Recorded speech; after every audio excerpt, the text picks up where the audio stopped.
Dobrý deň, vítajte pri návode na rýchly automatický obsah. Automatický obsah je funkcia, ktorá vám dokáže ušetriť množstvo času, ktoré by ste inak strávili neustálým pridávaním a prepisovaním nadpisov a podnadpisov. Poďme si teda ukázať, ako takýto obsah vytvoríme rýchlo a jednoducho. Obsah doporučujem vytvoriť až pri konečnej verzii dokumentu, týmto si ušetríme ešte viac času a práce. Prvý krok je ten, že sa dostaneme kurzorom k prvému nadpisu a tento nadpis si celý označíme.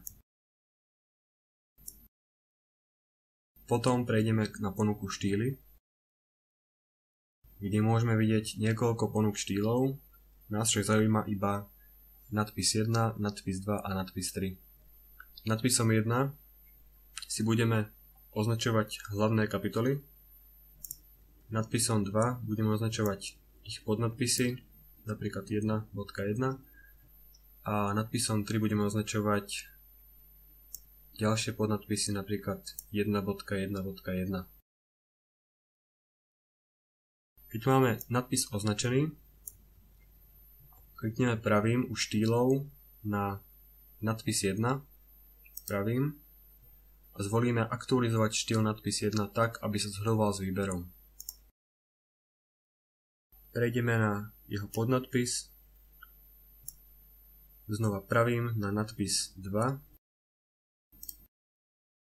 a znova aktualizovať štýl. Prejdeme na tretí podnadpis, klikneme pravým na nadpis 3 a znova aktualizovať štýl. Tento postup kliknutia pravým a aktualizácie štýlu budeme aplikovať iba u prvých nadpisov, u tých ďalších už stačí už len označiť a kliknúť jedenkrát ľavým. Ja teraz dorobím zvyšok dokumentu. Tu máme hlavnú kapitolu, označíme nadpis 1, už môžeme iba raz kliknúť, označíme jeho podkapitolu, nadpis 2, znova iba raz kliknúť, označíme tretí podnadpis, ten je nadpis 3, pretože má označenie 2.1.1, klikneme, tu máme ďalší nadpis tretej kategórie, tu máme nadpis prvej kategórie, čiže nadpis 1, klik. Vzorové nadpisy, ktoré som si vytvoril, tento je nadpis 2 a tento je nadpis 3.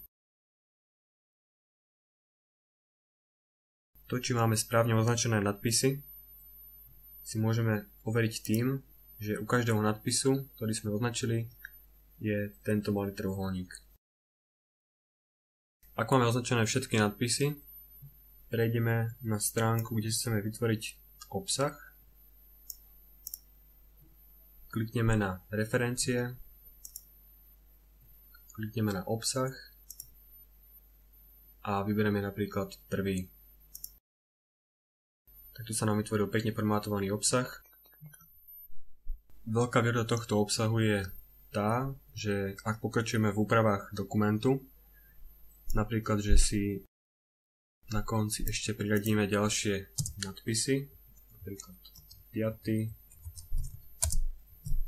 6.